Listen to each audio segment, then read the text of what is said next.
Ang ilang mga parirala ay nagdadala ng bigat ng isang buhay. At kung minsan, sa mahiyaing paraan ng pagsasabi ng isang bata na hindi na kailangang maghugas, ay itinatago ang tahimik na sakit ng isang bata. Hindi nakikitang pagkabata. Ito ang kwento ni Kayo, ahamak na bata 9 na taong gulang na pumasok sa paaralan araw-araw kasama uniforme ng paaralan medyo marumi, ngunit maingat na nakatiklop tulad ng isang taong nagdadala ng isang kayamanan. Sa pagmamadali ng gawain sa paaralan, madaling makaligtaan ang maliliit na katahimikan, pero sa mga may itsura talaga, like emosyonal na Guru Diana, ang mga katahimikang ito ay sumisigaw. Noong una, akala niya ay isa pang mahiyaing bata si Kayo, hanggang sa araw na tumanggi siya sa tulong sa isang simpleng bagay na dumurog sa kanyang puso.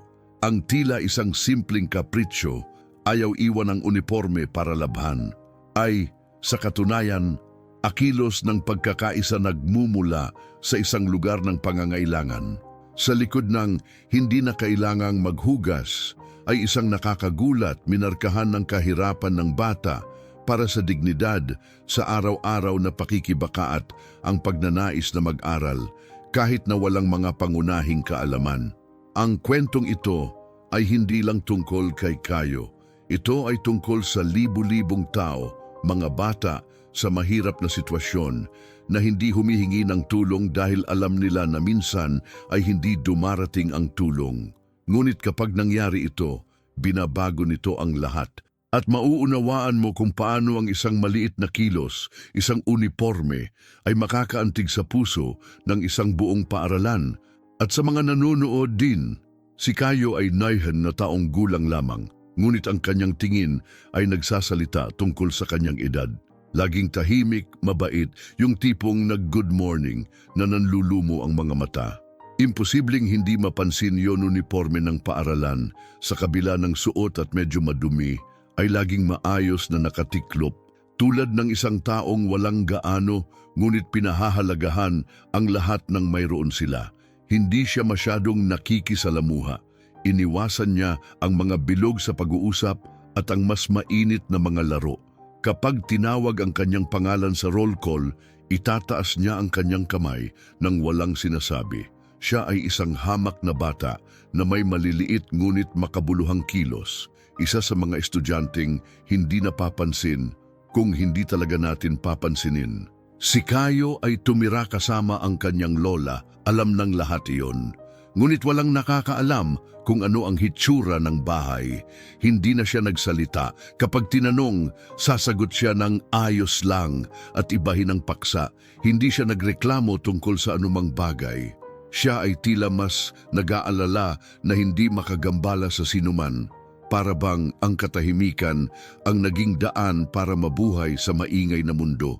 Ang pinaka-curious na bagay ay ang kanyang disiplina. Dumating siya sa oras, palaging nakaupo sa parehong upuan at natapos ang kanyang takdang aralin ng maingat. Hindi siya isa para magtaas ng kamay para sumagot. Ngunit bawat letra sa kanyang kwaderno ay maingat na isinulat. Ang maingat na kilos na iyon ay nagtago ng higit pa sa pagkamahiyain. Nagtago ito ng atahimik na laban na walang naisip. Bago pa lang si Diana sa paaralan, puno ng sigasig ang uri na nakikita mo lamang sa mga mata ng mga naniniwala sa kapangyarihan ng edukasyon. Ngunit unti-unti, nagsimula siyang maunawaan na ang pagtuturo ay higit pa sa pisara at tisa. Kailangan niyang malaman kung ano ang hindi sinasabi sa kanya ng mga libro, tulad ng katotohanan sa mga paaralan, kung saan ang lapis ay maaring nawawala, ngunit ang kislap sa mga mata ay wala. Napansin niya si Kayo. Masyado siyang discreet kahit para sa isang mahiyaing bata. Ngunit ang higit na ikinaintriga niya ay ang pag-aalaga nito uniforme ng paaralan. Hindi niya ito iniwan sa laundry rotation box ng paaralan, isang sistemang ginawa para tulungan ang mga hindi makapaglaba sa bahay. Habang ginagamit ito ng iba ng may kaluwagan, palaging tumanggi si Kayo. Kayo, kung gusto mo, maaari mong iwanan ang iyong uniforme dito at kami rin ang maglalaba para sa iyo, minsan niyang sinabi sa pinaka-welcoming tono na posible. Siya ay tahimik na sumagot, halos parang lihim, hindi na kailangang hugasan ito, guro. Umalingaw-ngaw sa isipan ni Diana ang magalang na pagtanggi na iyon. Uniform lang ba o may higit pa dito? Ayan, may nagbago emosyonal na guro na hanggang noon ay sinusubukang sumunod sa protokol, ay nagsimulang mag-obserba ng mas malapit. Si Kayo ay hindi lamang isang tahimik na bata. Siya ay isang taong nagtago sa likod ng kanyang kabaitan at katahimikan, akapanapanabik na kwento, at si Diana, kahit na hindi alam kung ano iyon, ay nagpasya na makinig pa, kahit nakakaunti ang pagsasalita ng bata. Nang sumunod na linggo, nagpasya si Diana na igiit muli ngunit maingat. Nagtabi siya ng malinis na uniforme at sumulat ng isang mapagmahal na tala. "Kumusta Kayo? Maaari mong iwan ang isang ito para labhan namin. Pagbalik mo, mabango ito. Sa pagmamahal, Professor D."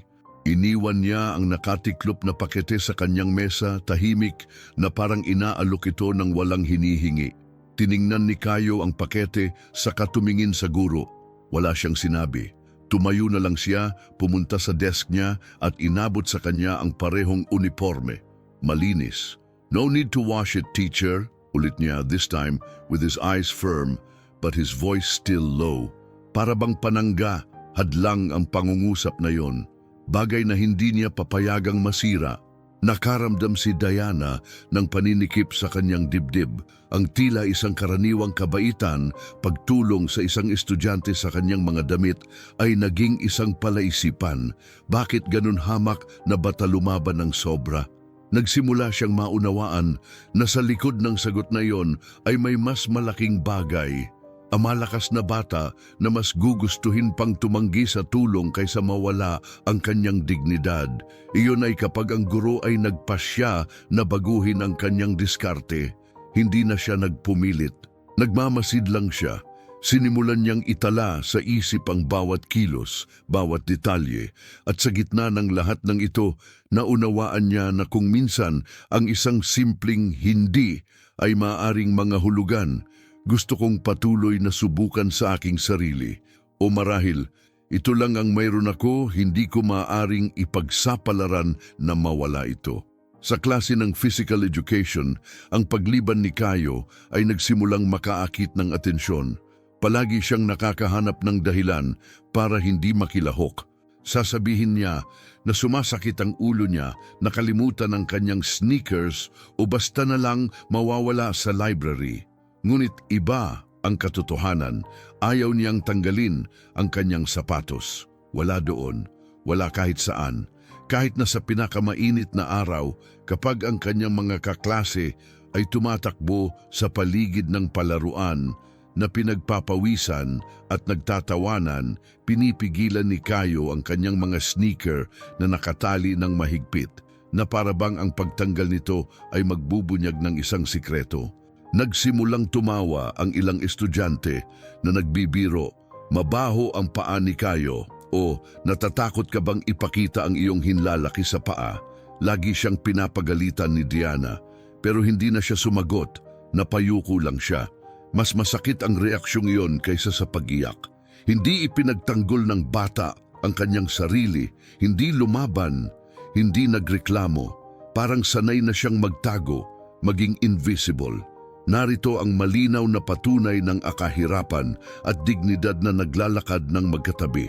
Ayaw niya ng awa, ayaw lang niyang mapahiya.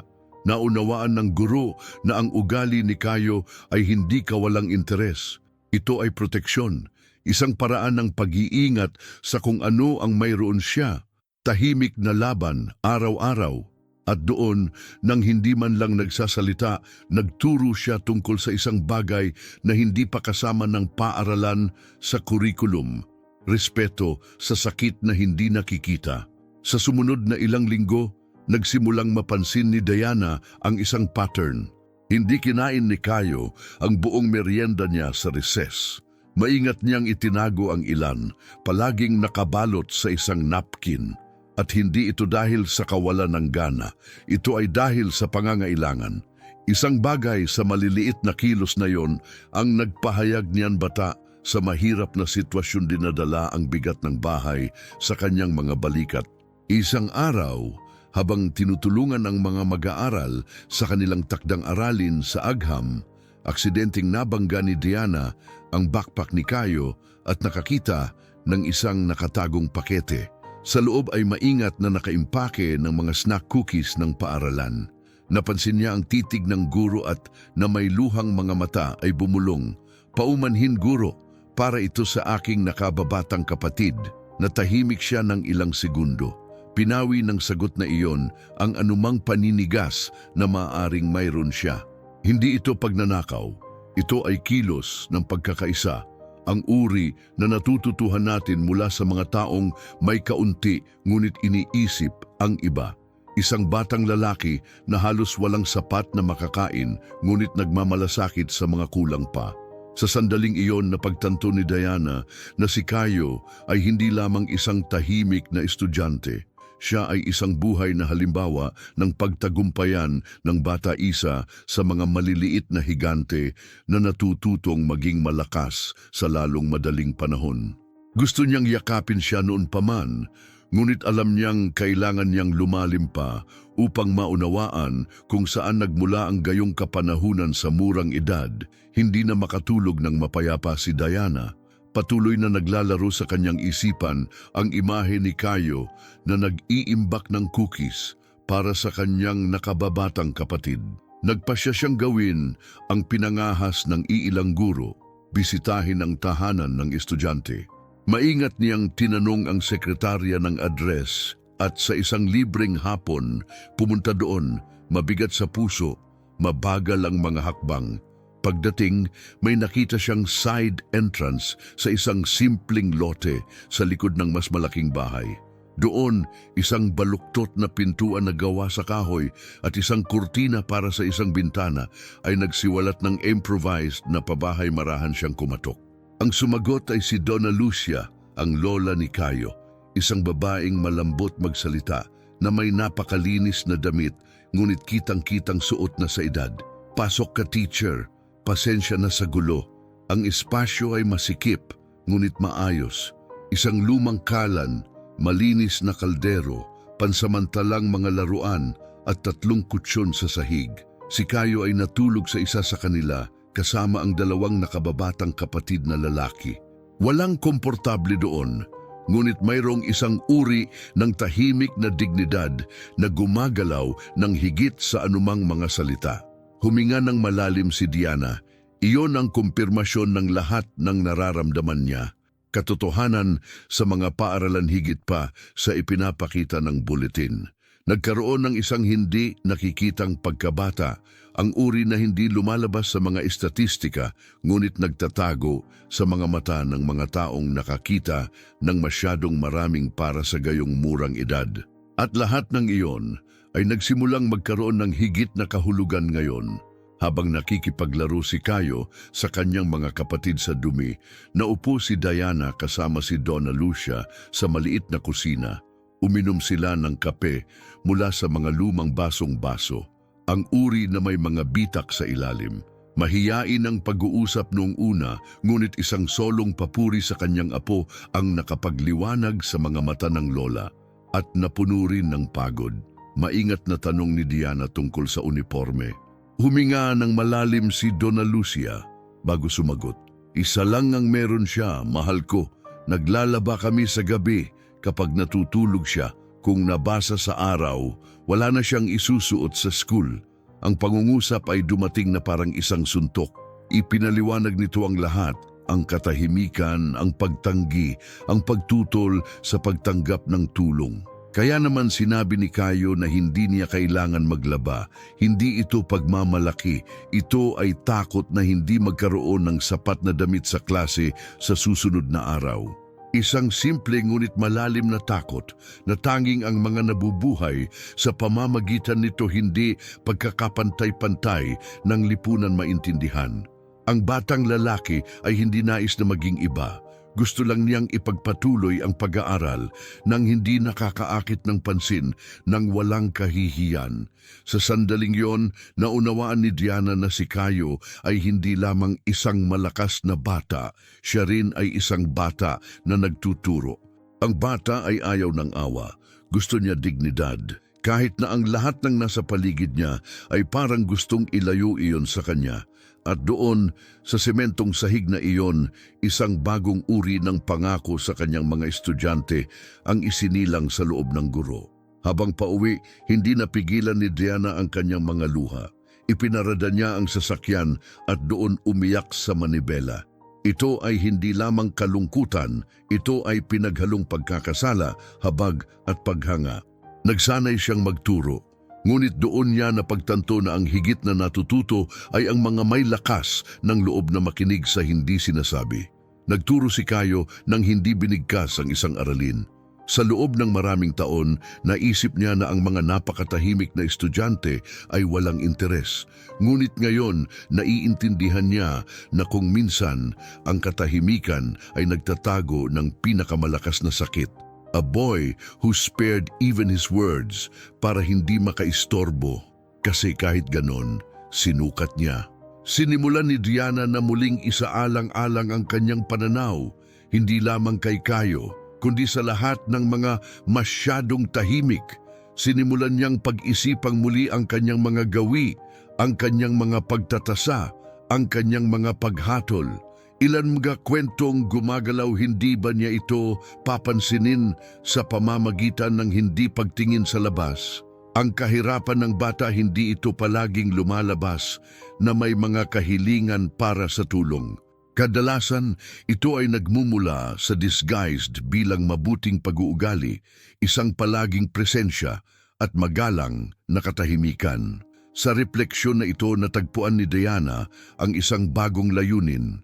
Higit pa sa pagtuturo ng matematika o grammar, gusto niyang makita, gusto niyang yakapin. Dahil sa huli, ang talagang kailangan ng mga paaralan ay hindi lang grades, ito sangkatauhan.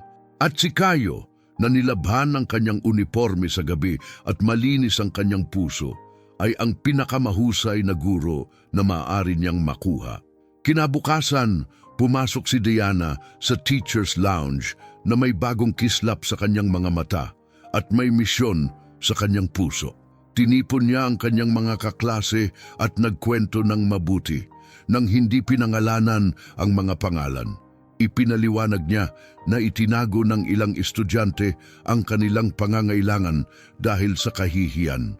At nagmungkahi siya ng isang simple ngunit makapangyarihan, isang maingat na kampanya ng donasyon, nag-donate ng mga uniforme, mga gamit sa paa at kalinisan.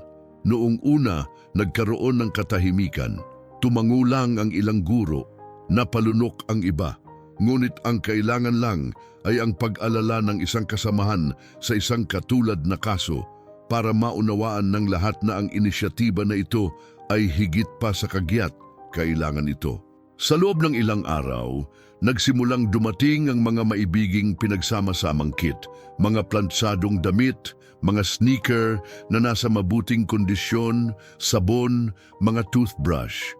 Pinahintulutan ng punong guro ang paglikha ng isang sulok ng pangangalaga na hindi nakikita kung saan malayang makakakuha ng mga item ang mga mag-aaral.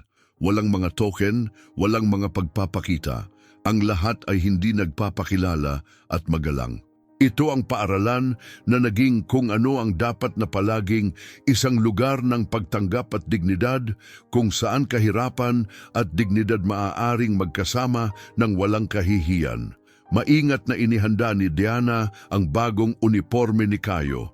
Maingat niyang tiniklop ito, inilagay sa isang maliit na bag at ibinigay sa kanya kasama ang isang katagang ginawa niya sa mismong lugar. Ito ay regalo mula sa paaralan para sa mga nag-aaral ng mabuti. Tinanggap niya ito ng mahiyain ngunit sinsero ng ngiti. Sa unang pagkakataon, iyon hamak na bata tila naiintindihan na siya ay nakita at pinahahalagahan.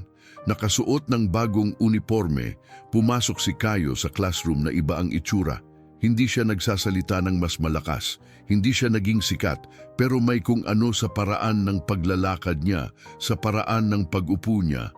Isang liwanag, kumbaga sa wakas, mag-aaral na lang siya ng walang itatago. Ito ay higit pa sa bagong material, ito ay paggalang, ito ay kalayaan. Nakatingin si Diana sa malayo. Alam niyang naantig ang kilos na iyon. Hindi lang kay Kayo, kundi sa marami pang iba. Ang kampanya ng donasyon ay nagsimulang baguhin ang gawain ng paaralan. Nagsimulang iba ang tingin ng mga guro, magulang at maging ng mga estudyante sa kanilang mga kaklase. Lumitaw ang mga bagong pag-uusap, mas kaunting mga biro, higit na empatiya. Isang kapaligiran ng pangangalaga na hindi kailanman nakita. At nagsimula ang lahat sa isang uniforme. Isang simpleng item, ngunit isa na nagsiwalat ng maraming tungkol sa katotohanan sa mga paaralan si Kayo na dati ay umiwas sa palaruan, ngayon ay lumahok sa mga klase sa physical education. Nahihiya pa rin, syempre, pero present. Ang batang lalaki na naglalakad na nakayuko ngayon ay lumakad ng medyo nakabuka ang kanyang mga balikat. Walang party, walang announcement. Ang lahat ay low-key sa paraang gusto niya. Ngunit ang ngiti sa mukha ni Kayo noong araw na iyon ang nagsabi ng lahat. At para kay Diana, iyon ang pinakamalaking pagkilalang matatanggap niya. Dahil minsan, pagtagumpayan ng mga bata hindi kasama ang mga tropeyo, ito ay may kasamang tahimik na pasasalamat. At iyon, oo, nagbabago ng lahat. Sa pagtatapos ng quarter, ang bawat mag-aaral ay hinilingan na magsulat ng isang maikling teksto upang ipakita sa klase.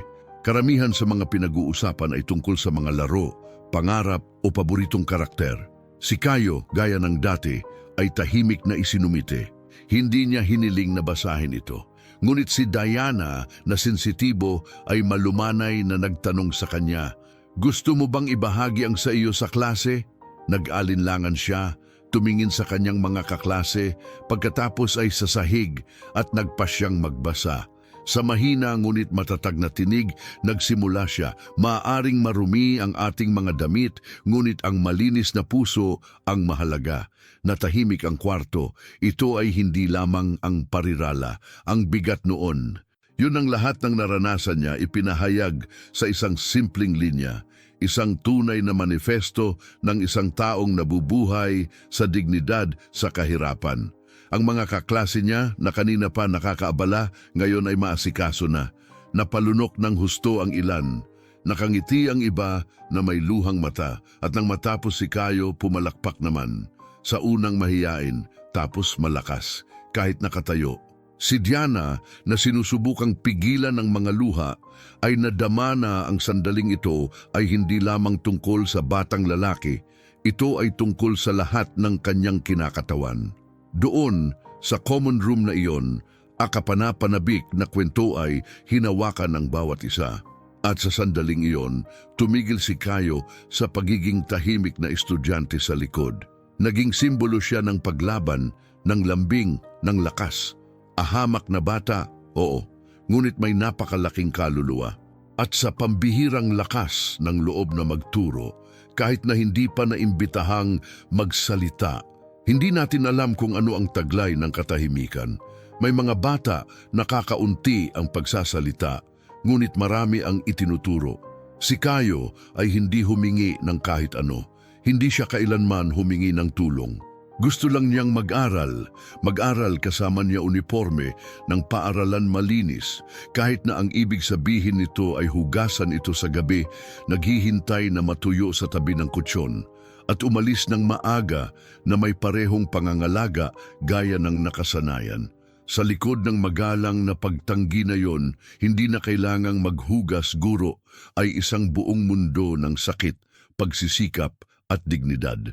Hindi niya tinatanggihan ang tulong dahil sa pagmamalaki. Gusto lang niyang hawakan kung ano pa ang mayroon siya, ang karapatang huwag mag-iba, at tiyak na ang tahimik na lakas na ito ang nakaantig ng karamihan sa mga may maasikasong puso na makita ito. Si Diana ang kanyang mga kasamahan, ang mga mag-aaral, lahat ay nabago dahil dun malakas na bata at marahil ang pinakamagagandang bagay sa lahat ng ito ay napagtanto na sa isang maliit na kilos, isang revolusyon ay ipinanganak, hindi yung tipong lumalabas sa dyaryo. Pero yung tipong nagpapabago sa paraan ng pagkikita namin, ang nakakagulat na nagpapakita na ang pagmamahal kapag sinamahan ng pagkilos ay maaaring magbago ng mga tadhana. At ngayon tinatanong kita, ilang kayos ang dumadaan sa atin araw-araw nang hindi natin napapansin? Naantig ka na ba sa isang kilos na tulad nito? Nakatagpo ka na ba ng isang tao na sa kakaunti ay nagturo sa iyo ng maraming? Sabihin sa amin sa mga komento at sabihin sa amin kung saan ka nanonood. Mag-subscribe sa channel para sa higit pa mga kwentong nagbibigay inspirasyon at naglalaro talaga sila.